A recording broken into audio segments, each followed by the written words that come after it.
Halo teman-teman, pada kesempatan kali ini kita akan membahas mengenai persepsi. Semoga dapat disimak dengan baik ya. Persepsi adalah proses yang dimulai saat seseorang menerima paparan, mulai memperhatikan rangsangan pemasaran, dan diakhiri dengan interpretasi. Interpretasi merupakan sesuatu yang sangat subjektif. Dengan demikian, realitas dan persepsi seseorang tentang realitas seringkali berbeda. Pemasar yang ingin mengkomunikasikan pesan merek mereka secara efektif kepada konsumen harus memahami sifat persepsi dan banyak faktor yang mempengaruhinya. Berikut merupakan ilustrasi sederhana bagaimana penampilan mempengaruhi persepsi kita. Bakery Kings Hawaii ini menggunakan teknik pemilihan warna untuk mempengaruhi persepsi konsumennya. Bakery ini menggunakan packaging berwarna orange untuk varian roti manisnya. Karena warna orange dianggap sebagai warna yang diinterpretasikan sebagai sesuatu yang manis dan masih hangat-hangat keluar dari oven, fresh from the oven. Bayangkan bila kemasan roti manis ini berwarna hijau. Persepsi konsumen terhadap rasa roti itu juga akan berbeda. Secara pribadi, kemasan warna hijau tua ini membuat saya berekspektasi rasa roti ini adalah rasanya gurih, cita rasanya lebih ke cita rasa Itali, ada rasa garlic, basil, dan oregano.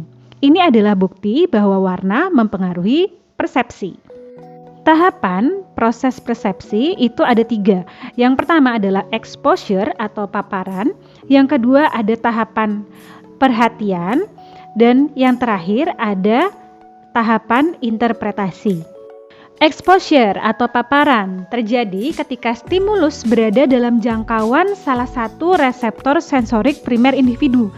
Reseptor sensorik primer itu maksudnya adalah panca indera kita, kelima indera kita ya. Ada mata, telinga, hidung, kulit, dan juga perasa atau mulut kita, lidah kita itu adalah sensor untuk merasakan.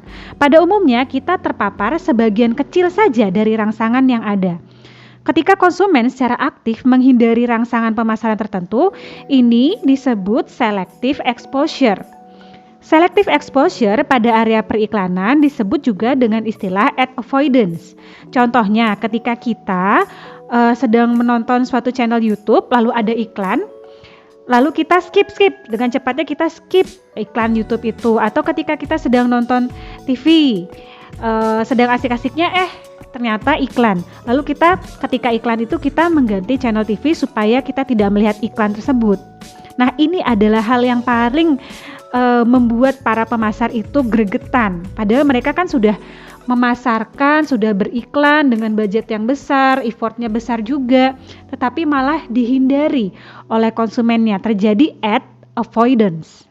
Untuk mengatasi situasi ad avoidance, pemasar mencoba menggunakan taktik yang disebut dengan product placement dan hybrid ads. Product placement memberikan paparan yang cenderung tidak coba dihindari oleh konsumen. Product placement ini banyak kita temui pada serial Netflix, berbagai drama Korea, konten YouTuber Indonesia, dan lain-lain. Contohnya pada film seri Stranger Things, kita melihat banyak product placement yang dilakukan. Seperti ini.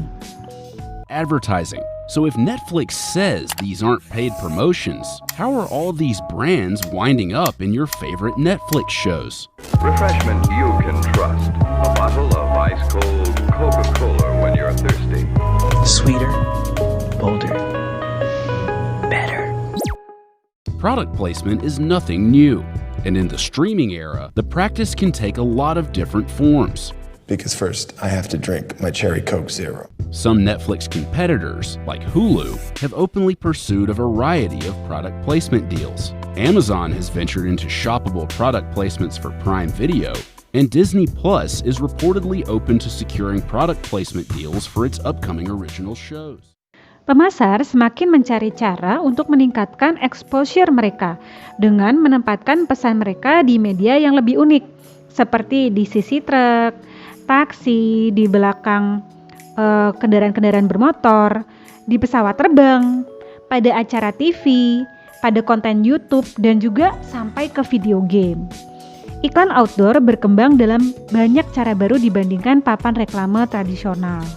Contoh product placement pada luar ruangan atau outdoor yang menarik adalah seperti ini. Delta Airways bekerja sama dengan aplikasi kencan Tinder melukis berbagai macam tujuan perjalanan yang menarik di dinding kota Brooklyn.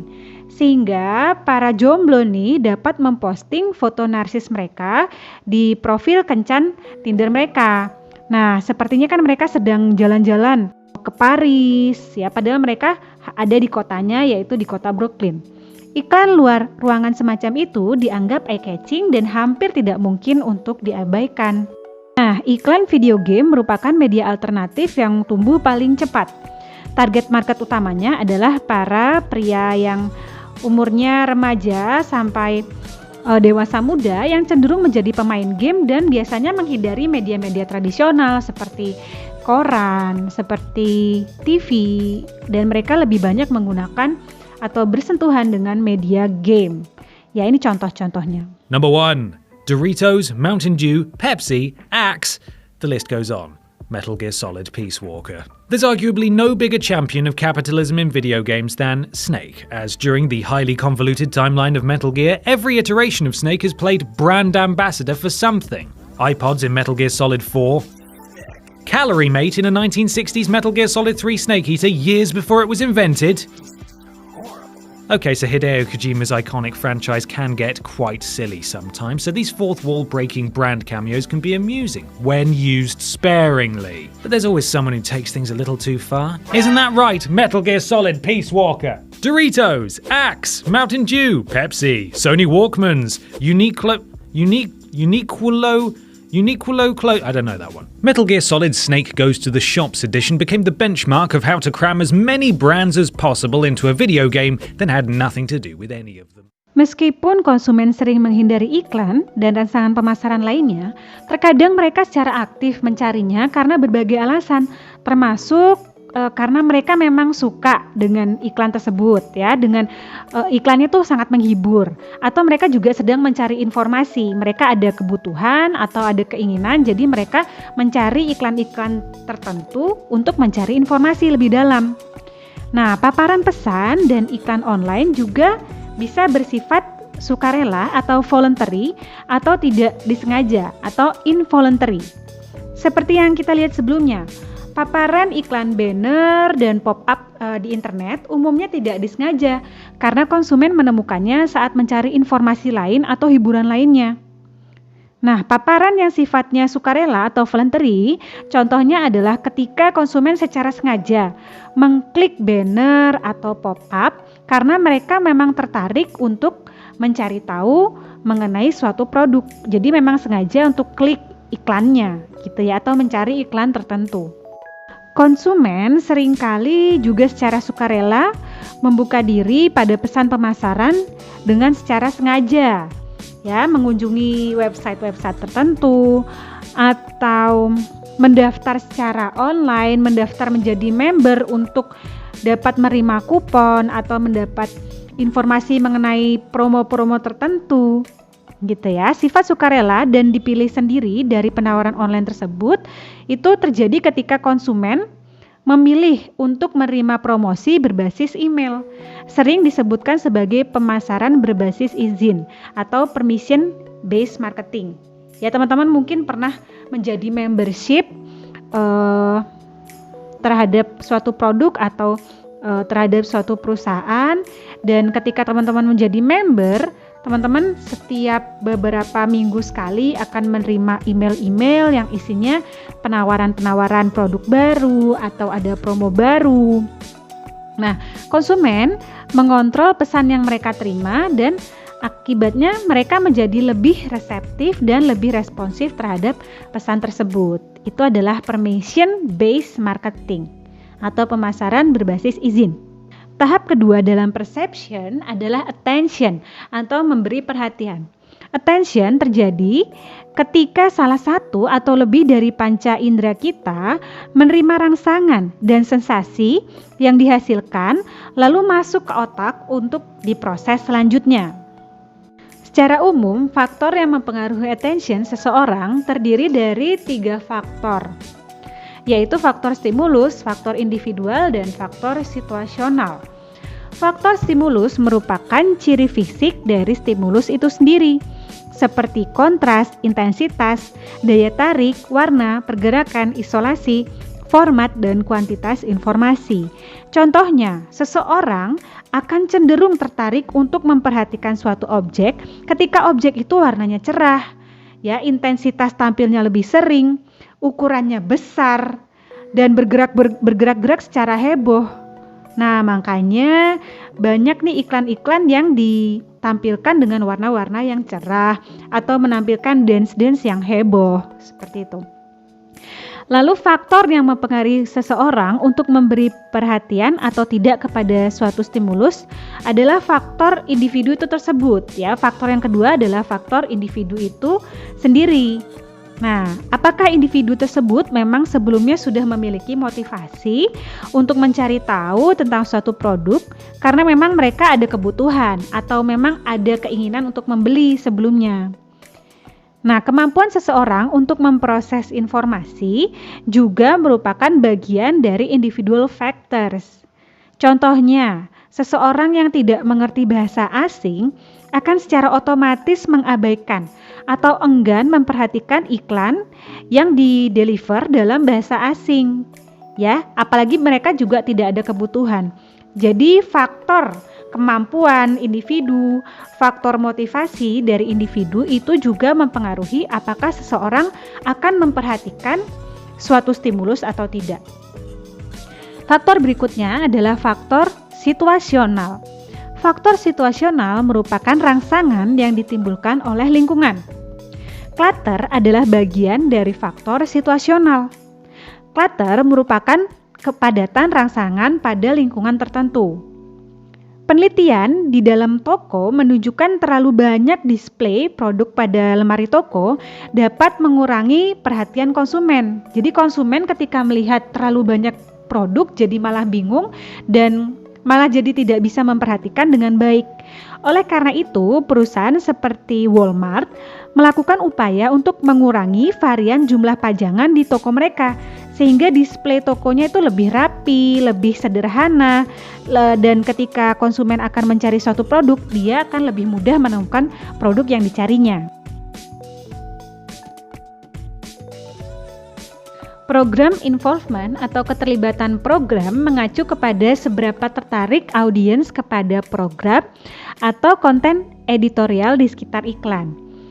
Secara umum, penonton menggunakan, membaca, menonton suatu media karena konten programnya, bukan karena ingin mencari atau melihat iklannya. Sebuah penelitian menemukan bahwa bila audiens lebih engage, lebih tertarik dengan suatu media, audiens juga cenderung menganggap iklan yang ditayangkan pada media tersebut sebagai iklan yang dapat dipercaya. Dan konsumen cenderung tertarik untuk mencoba produk yang diiklankan dan digabungkan atau diiklankan setelah atau di sela-sela program yang memang disukai oleh audiens tersebut. Tahapan persepsi yang terakhir adalah proses interpretasi. Interpretasi adalah pemberian makna terhadap rangsangan yang diterima. Ada 2 bentuk interpretasi, yaitu interpretasi kognitif dan interpretasi afektif. Interpretasi kognitif melibatkan proses saat rangsangan baru ditempatkan ke dalam kategori makna yang sudah ada. Sifat memproses stimulus itu secara logika dan secara pemikiran. Contohnya, ketika seorang ibu membeli cemilan untuk anaknya, ibu tersebut akan menilai cemilan dari tulisan yang ada di kemasannya, klaim-klaim yang ada di kemasannya. Kalau yang lebih kritis lagi, ibu itu akan membaca komposisi bahan pada produk tersebut. Kalau ada tulisan low sugar, interpretasinya adalah cemilan itu adalah cemilan sehat. Jadi interpretasinya itu bersifat analitik, ya, bersifat logika dan analitik. Berikutnya ada interpretasi afektif, adalah proses respon emosional atau perasaan yang dipicu oleh suatu rangsangan atau stimulus. Respon emosional dapat berkisar dari respon-respon yang positif seperti respon optimis, bergairah, merasa hangat, hingga respon-respon yang netral atau jadi ya responnya secara emosional tidak tertarik gitu atau biasa aja gitu, hingga respon-respon yang negatif ketika melihat suatu stimulus atau rangsangan jadi marah, takut, frustasi. Contohnya ya, ilustrasinya. Oh goodness, are you hurt? Shall I sing? Singing cheers me up. La la la la la. Oh, just stop crying. Whiskers, feed their curiosity. Kebanyakan orang Amerika ketika melihat iklan yang menampilkan gambar-gambar atau ilustrasi anak kucing, itu mereka akan mengalami perasaan emosional yang hangat, happy, seperti itu ya. Demikian juga ada orang-orang tertentu yang memang tidak suka dengan kucing. Ketika melihat iklan yang menampilkan kucing, responnya bukannya jadi senang, jadi hangat gitu ya, tetapi malah jadi takut atau tidak mau lihat, seperti itu. Jadi ada respon-respon emosional yang muncul ketika seseorang melihat satu stimulus, satu rangsangan yang diberikan pada bauran pemasaran tertentu. Lalu apa sih manfaat mempelajari mengenai persepsi bagi seorang pemasar? Pemasar menggunakan pengetahuan mereka tentang persepsi untuk meningkatkan strategi di sejumlah bidang termasuk retail, branding, periklanan, dan pengemasan. Pada bidang retail, masalah penempatan produk, masalah seputar lokasi toko, dan rak merupakan penentu penting dari persepsi. Pada perancangan branding, masalah seputar pemilihan nama, pemilihan warna, bentuk logo, itu juga memiliki implikasi yang penting bagi persepsi. Wawasan mengenai persepsi ini juga perlu dipertimbangkan oleh pemasar ketika pemasar tersebut akan memilih media untuk menampilkan iklannya. Ya, secara khusus perusahaan harus menentukan kepada media mana mereka akan beriklan. Tentunya mereka perlu memilih media yang paling sering diekspos oleh target mereka. Untuk produk dengan keterlibatan tinggi atau high involvement product, seperti barang-barang yang mewah, barang-barang yang harganya mahal, iklannya itu juga harus ditempatkan pada media-media dengan konten yang relevan dengan produk tersebut. Seperti misalnya produk-produk kecantikan, anti-aging, yang harganya juga mahal, yang memang kualitasnya premium, itu banyak ditampilkan di majalah-majalah yang memang banyak diakses oleh target market, yaitu orang kelas atas, yaitu majalahnya mungkin majalah Vogue, atau kalau di Indonesia majalahnya seperti majalah Femina. Yang terakhir, wawasan mengenai persepsi dapat dimanfaatkan pemasar ketika mendesain packaging produknya. Contoh, pada kedua Coca-Cola Diet ini, menurut Anda, mana yang isi produknya lebih banyak? Kalau Anda menjawab kemasan Coca-Cola yang lebih tinggi itu memiliki isi yang lebih banyak, maka Anda mengalami elongation bias. Karena sebenarnya isi atau volume dari minuman ini sama saja, cuma tinggi dari kemasannya yang berbeda. Desain kemasan sangat berpengaruh terhadap persepsi volume dan level konsumsi seseorang. Jadi hati-hati ketika membuat bentuknya, bentuk kemasan, warnanya, kata-kata yang dipilih, fontnya, ya. Nah, sekian dulu sekilas pembahasan mengenai persepsi. Ketika teman-teman ingin mencari tahu lebih dalam mengenai persepsi atau ada yang masih bingung, silahkan buka bukunya, buku HM di chapter 8 mengenai perception. Oke teman-teman, terima kasih banyak. Sampai jumpa kembali. Bye.